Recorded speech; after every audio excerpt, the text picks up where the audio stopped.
She was born for the light, yet her fate was sold into darkness, wrapped in silk and gold. Her world had been filled with sunlit gardens, laughter, and music. But she was cast into cold stone corridors where laughter had long since died and time itself seemed frozen in grief. She was the beloved daughter of the King of France, the nation's jewel. Yet she was turned into living currency, her youth traded away to buy a fragile peace. What could drive Henry II, one of the most powerful monarchs in Europe, to hand over his 13-year-old daughter, barely more than a child, to the darkest, most intimidating king of that age? A man whose name was spoken in whispers in the shadowed corners of palaces. This is not a story about a crown, but about a soul that was nearly broken, yet somehow endured, bringing peace not only to an empire, but also to one tormented man. Madrid, 1560. Wedding bells echo above the city, but their sound is swallowed by the suffocating silence of a cathedral filled with shadows and nobles dressed in mourning black, as if this were a funeral rather than a marriage. At the altar stands Philip II, King of Spain. A 33-year-old widower with a pale, impenetrable face and eyes the color of frozen skies. In them rests the crushing weight of ruling an empire where the sun never set. He waits for his bride, and then she appears, a fragile figure nearly overwhelmed by the heavy splendor of her gown, cloth of gold embroidered with pearls and diamonds that sparkle like frozen tears. Elisabeth of Valois, barely 14, walks toward her future as if toward the scaffold. Ripped away from all she has ever known or loved, she feels the burning gaze of thousands of eyes upon her. She is a pawn in a great game, moved by an unseen hand. A sacrifice on the altar of peace she never asked for. Her youth is the price that kings, wearing their crowns, paid without a second thought. Chroniclers would later describe the brilliance of the ceremonies, yet they left unspoken the truth. This was not a love story, nor even a true political triumph. It was the slow strangling of a young life, blessed by the Pope and sealed with royal wax. A chronicle written in invisible ink, made of fear and loneliness. The year is 1559. Europe is drowning in a war that has dragged on for more than 60 years. France and Spain, the two great Catholic powers, have fought endlessly over Italy, turning the fertile lands of Lombardy and Naples into scorched battlefields. A generation of French nobles and Spanish hidalgos has perished, leaving behind widows and orphans. France's treasury is not just empty, it gapes like a wound. Gold poured into endless armies, returning only lists of the dead and mountains of debt. Henry II now stands on the edge of financial collapse. Even Spain, fed by the silver mines of Potosi in the New World, cannot keep pace with the bleeding war. Just 2 years earlier, Philip II, master of unimaginable riches, was forced to declare the crown bankrupt. The cost of war had become unbearable. Hunger and poverty devoured the common people, while their kings fed their pride. But in the veins of monarchs, pride flows stronger than reason. Neither side could bear to admit defeat. And so, while diplomats worked in secret at the chateau of Cateau-Cambrésis to end the bloodshed, in the royal residence of Saint-Germain-en-Laye, far from reality's cruelty, 13-year-old Elisabeth of Valois lived in a cocoon of innocence. Her days were filled with tapestries of unicorns, lessons in Latin and Greek, music from the lute and harpsichord, the giggles of her ladies-in-waiting, and the warmth of her family's love. She grew up surrounded by her brothers and sisters, among them the young Mary Stuart, Queen of Scots, betrothed to her elder brother Francis. Despite the war, the French court shimmered with elegance, poetry, and art. She was the eldest and most cherished daughter of King Henry II and his famous queen, Catherine de' Medici. At home, they called her tenderly Isabeau. She was raised as a treasure, intelligent, graceful, devout, and strikingly beautiful. Her dark hair, lively brown eyes, and radiant smile made her seem like perfection itself, created for the brilliance of the French court. But in the ruthless arithmetic of politics, perfection means vulnerability. And it was she, the most loved and protected, who would become the most valuable coin in the bargain that would redraw the map of Europe and buy peace at the cost of her own happiness. The negotiations, remembered as the Treaty of Cateau-Cambrésis, demanded a sacrifice. Not lands, though France surrendered its gains in Italy and renounced half a century of claims. Not gold, though indemnities would be paid. The true pledge, the one that would seal the treaty, had to be a living person.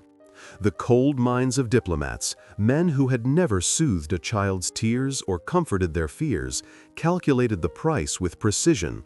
The price would be flesh and blood of the royal family. The flesh and blood of a child whose life would no longer be her own, but the property of the state. When the news finally reached Elisabeth, she could not understand.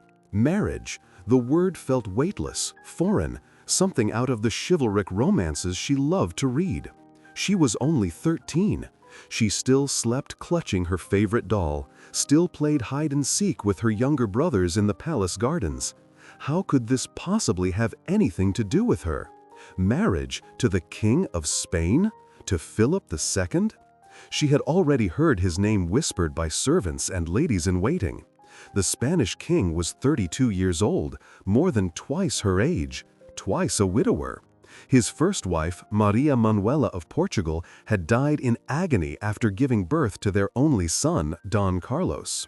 His second wife, Mary Tudor, Queen of England, had passed away only recently. They whispered about his melancholy, about his obsession with religious duty, about his court where laughter died in corridors of black granite, and courtiers dressed as if in perpetual mourning. And darker rumors still, rumors that made people cross themselves in secret. Strange fevers that plagued the king, unquenchable appetites that had driven his first wife to despair long before her tragic end. And above all, the Spanish Inquisition. The public burnings, the autos de fe, where Philip would watch from his royal balcony, his pale face unmoved, while smoke from burning bodies rose to the heavens. Why me? Her voice was thin, almost lost in the vast throne room, as her father delivered the verdict with paternal gentleness. King Henry II wrapped his answer in the fog of state necessity. He spoke of peace, of ending the war that had drained France dry, of a sacred alliance that would bind the two great Catholic powers against the rising tide of Protestantism. He spoke of duty, of sacrifice, of what every royal must be prepared to give. But behind the weight of his words, Elisabeth saw something else in his eyes: helplessness.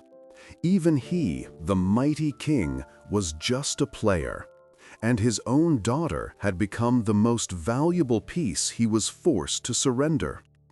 Her mother, Catherine de' Medici, approached it with cold Florentine pragmatism. She spoke not of sacrifice, but of honor. To become Queen of Spain, ruler of the most powerful Christian kingdom in the world, was no tragedy, she insisted. It was the greatest opportunity. She painted glowing visions of Spain's crown, its endless riches, the power Elisabeth could wield. But behind the words, Elisabeth felt only ice. She was not a daughter to be comforted, but an asset to be transferred, a pawn in her mother's endless game of politics. The days that followed felt like a dream turned nightmare. Her world, once bright with innocence, became filled with the whispers of tailors discussing wedding gowns, and the appraising looks of ambassadors who studied her as if she were livestock at a fair. Music lessons gave way to lessons in Spanish and court etiquette. She was instructed in the rigid, merciless rules of the Spanish court, where a queen was not a woman but an idol, trapped inside a golden cage of ceremony. Every gesture, every glance, every word was dictated by the Burgundian code, turning life into theater. Ironically, at first she had not been promised to the king himself, but to his son, Don Carlos. He was her own age. That thought had brought her some fragile comfort, a faint hope. To marry a boy, perhaps someone she could befriend, someone she could grow up with, that seemed almost bearable. But Philip, newly widowed after the death of Mary Tudor, had decided otherwise. He reasoned that peace would be far stronger if he himself, not his unstable and unpredictable son, married the French princess. With one stroke of the pen, Elizabeth's fate was rewritten. From the prince's bride, she became the bride of the king.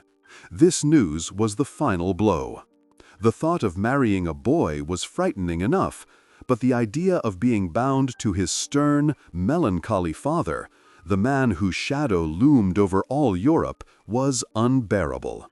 She felt betrayed by all, by her father, by her mother, by fate itself. In those last weeks before her departure, Elisabeth became a shadow. She would sit for hours by her window, silently watching the gardens of the Louvre, trying to memorize every flower, every ray of light. She was not just saying goodbye to her home. She was saying goodbye to childhood, to innocence, to the right to choose her own life. Ahead lay Spain, a land she did not know, and a husband who filled her with chilling dread. Summer 1559. Paris roared with wedding celebrations, though joy was already tinged with tragedy. 2 marriages sealed the peace, Elisabeth to the King of Spain, and her aunt, Margaret of France, to the Duke of Savoy. On June 22nd, in the Cathedral of Notre Dame, the wedding by proxy took place. In Philip's absence, his trusted general, the formidable Duke of Alba, stood as groom. Elisabeth, radiant in a dazzling gown, stood beside this grim warrior, seeing in his merciless face the future that awaited her. To mark the occasion, her father, King Henry II, an ardent lover of jousts, organized a grand tournament. Catherine de' Medici, mindful of her astrologer Nostradamus's prediction, begged him not to take part. The prophecy had spoken of a young lion who would defeat the old in combat, piercing his eye through a golden cage. But the king laughed off her fears. On June 30, Henry II entered the lists. All went well until he insisted on one final, unplanned bout against a young captain of his Scottish Guard, Count de Montgomery. Their lances clashed. The Count's shattered spear pierced the slit of Henry's visor, the golden cage, and drove deep into his eye, reaching his brain. The king, bleeding and broken, was carried to his chambers. For 10 agonizing days he lingered, as Europe's greatest physicians, among them the renowned Andreas Vesalius, sent by Philip himself, tried in vain to save him. On July 10, 1559, Henry II died in torment. Wedding celebrations dissolved into mourning. Elizabeth was left an orphan overnight. Her greatest protector was gone, leaving her utterly alone before the terrifying fate that now awaited her. Her departure for Spain, already unbearable, was now shrouded in deepest grief and the weight of dark foreboding. The journey to Spain, delayed by mourning, became a long and somber procession. A vast cortege moved slowly along the roads of France. Ordinary people poured into the streets to see their princess, already called the Princess of Peace. Elisabeth smiled and waved, playing her assigned role, but inside her heart was heavy with grief. With every mile she was carried farther from home, farther from her father's grave, and closer to the frightening unknown. The final farewell came at the border, on Pheasant Island in the middle of the Bidassoa River, where a temporary palace had been built for the ceremony of handing over the bride. The contrast was stark, and a warning of what awaited her life in Spain. The French court appeared in gowns of bright silk, feathers, and color, laughter still in the air. Across from them, the Spanish delegation wore only black, their faces grave, their movements solemn, as if they had come to a funeral. The mood turned heavy, the air colder.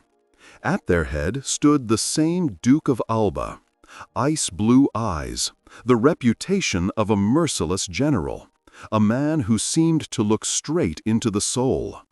His words were flawlessly polite, yet drained of warmth. From that moment, Elisabeth felt herself completely alone. Her French ladies-in-waiting, her childhood companions, were sent back to France. Everyone except her devoted governess, Madame de Clermont. In their place came Spanish attendants with expressionless faces, speaking in harsh Castilian tones. The rules of etiquette tightened like a noose. No more laughter, no casual gestures, no spontaneous freedom. Every move she made was now part of a rigid, lifeless ritual. The road to Guadalajara, where the king was waiting, cut through the sun-scorched landscapes of Castile, so different from the green meadows of her beloved Ile-de-France. Everything around her felt stern, unwelcoming, hostile. At night she lay sleepless in vast, cold beds of ancient castles, weeping silently as she thought of her home, of her brothers and sisters. She thought of Philip. What was he truly like? The rumors she had heard in France now seemed even darker against this oppressive backdrop. Spaniards spoke of their king with reverent awe, calling him Philip the Prudent. But in their eyes she saw more than respect. She saw fear, deeply rooted and unshakable. She realized she was not marrying a man, but a symbol of absolute power and unbending faith. And that meeting drew closer with every beat of the horse's hooves. Finally, Guadalajara, the castle of the Dukes of Infantado, chosen for their first encounter, glowed with splendor. Yet all its richness could not mask the suffocating air of expectation.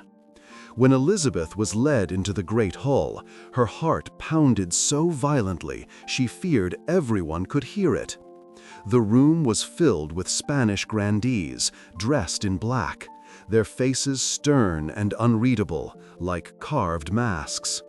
And in their midst, King Philip II. He was not what she had imagined, not an ancient old man, but a man in his prime. Tall, imposing, yet carrying an aura of premature age. He wore a severe black doublet that only heightened the pallor of his skin. His fair hair and neat beard framed a face frozen in a mask of weary solemnity. But it was his eyes that struck her most. Pale blue, nearly translucent, cold as ice. In them was no joy, no warmth, only the crushing weight of power and a ceaseless inner struggle. Slowly he approached her. Elisabeth, as she had been taught, sank into a deep curtsy, nearly tangling herself in the heavy folds of her gown. When she lifted her eyes, he was staring at her.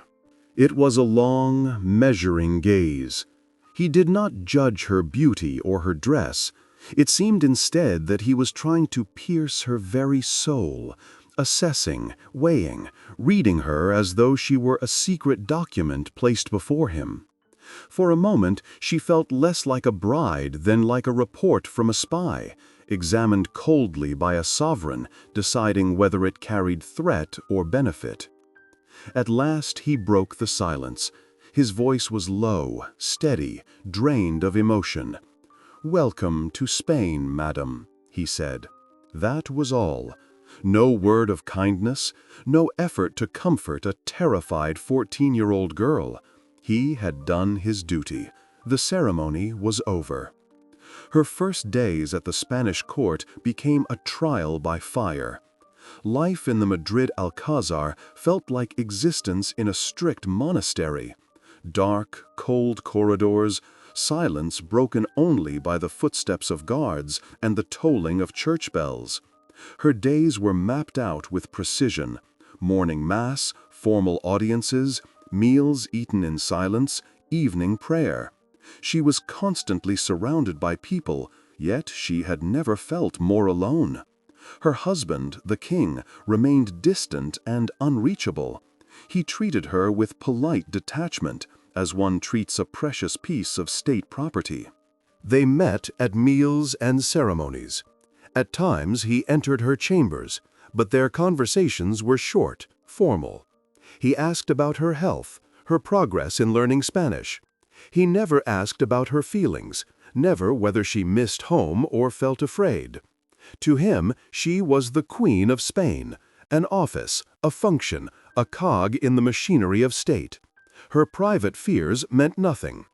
Elisabeth soon discovered, to her horror, that the rumors of his piety were true, but even they had not prepared her for the reality. Philip's faith was dark and punishing, steeped in fear of divine judgment. He saw sin everywhere and waged a constant war with his own demons, atoning in endless prayers and fasts for transgressions no one could name. He slept only a few hours each night on a hard, ascetic bed, spending the rest of his time in prayer or buried in state papers, ruling his vast empire from a solitary chamber. He was a man who had chosen to carry the world's weight on his shoulders, and he bore it with grim determination. Elisabeth tried to carve out a place for herself in this shadowed world, learning to hide her sorrow behind a mask of piety. The wedding ceremony, held in Guadalajara in February 1560, was the height of Spanish splendor and severity.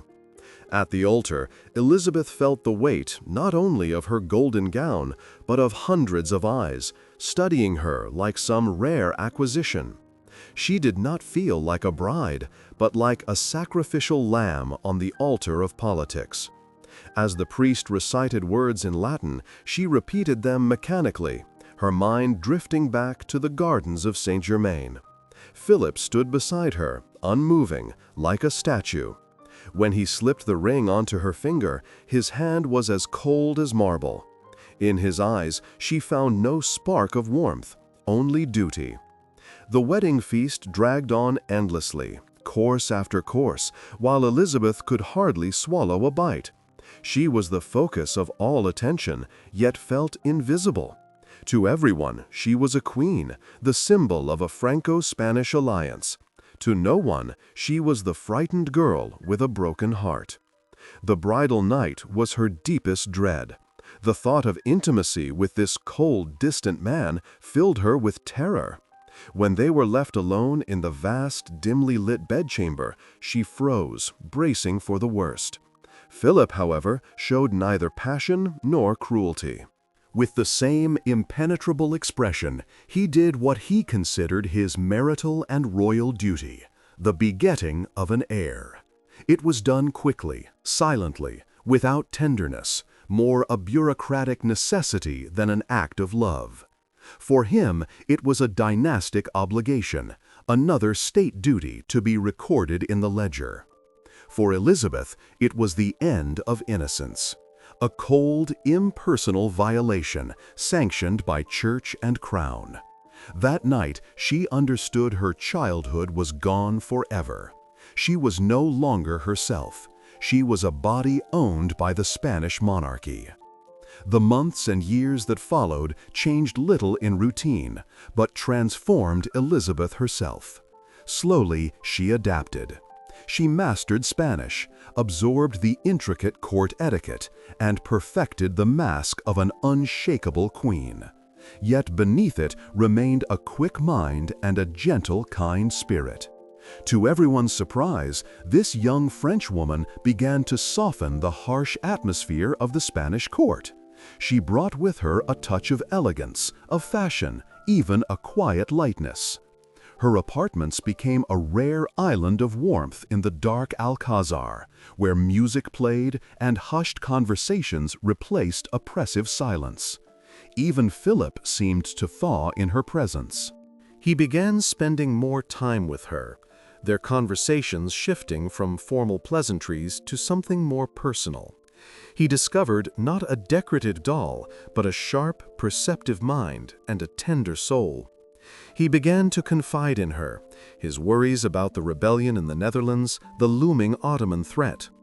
And Elisabeth, in turn, glimpsed behind the mask of the stern monarch a deeply unhappy, lonely man, crushed by the impossible burden he carried.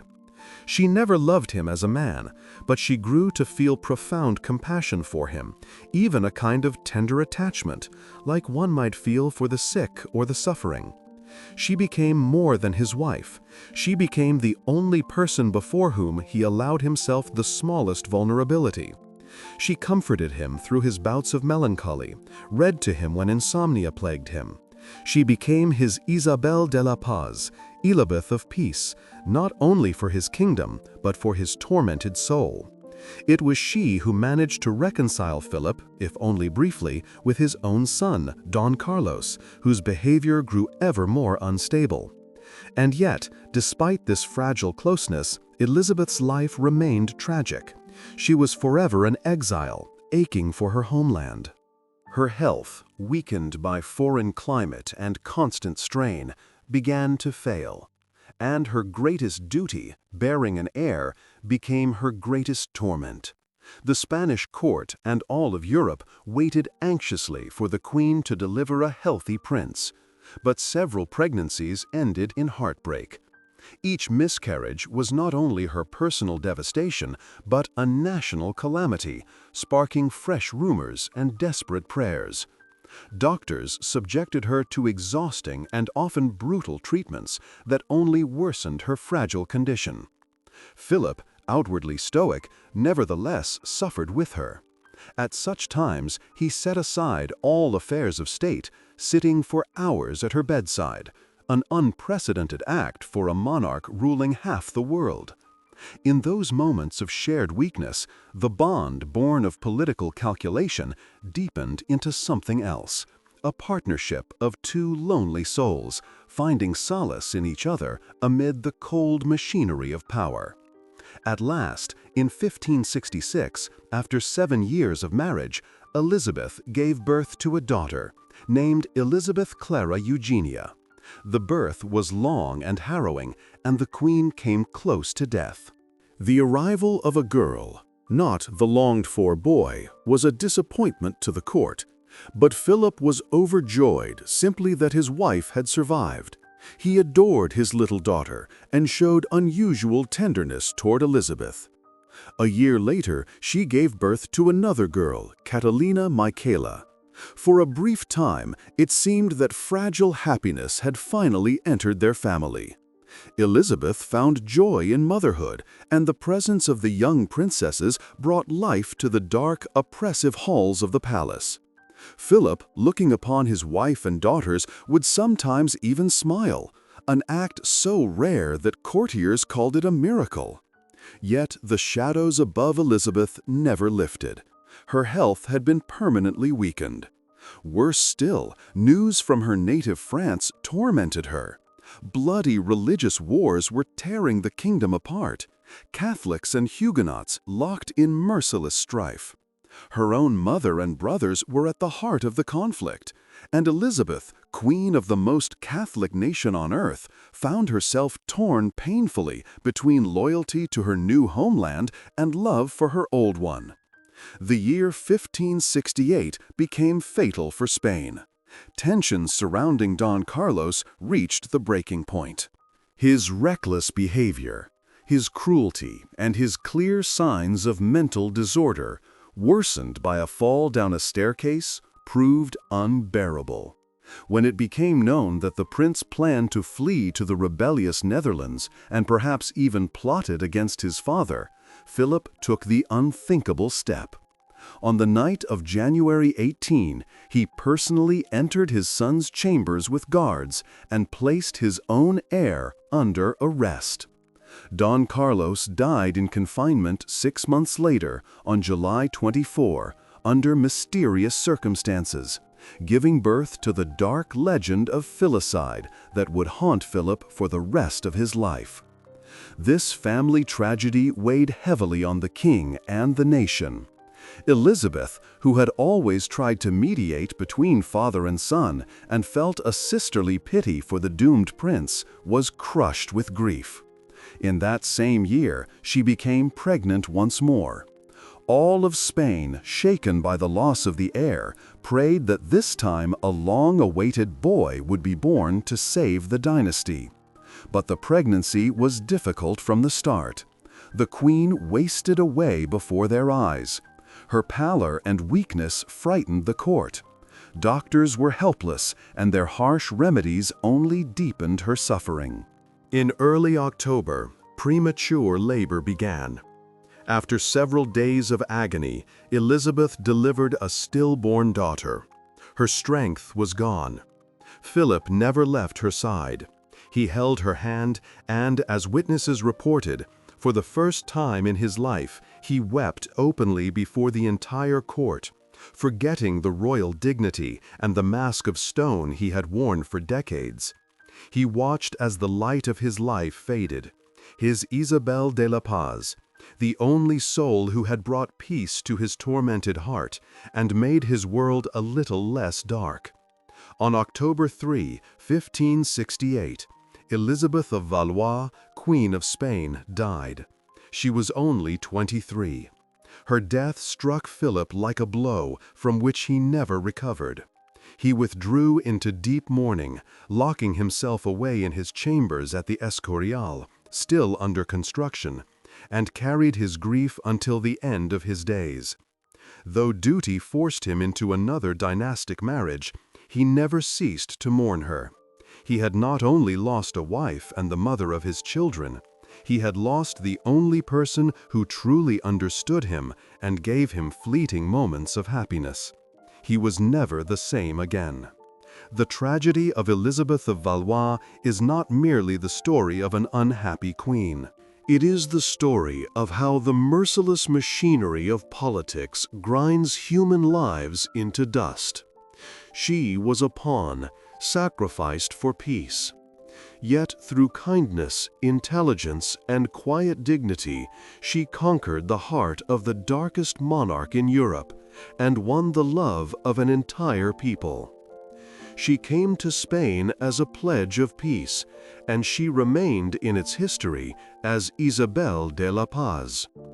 Her brief life, which began in the splendor of the French court and ended in the shadows of the Escorial, became an eternal reminder of the terrible price sometimes paid for a crown, and of how, even in the darkest night, a fragile light can still shine, unforgettable.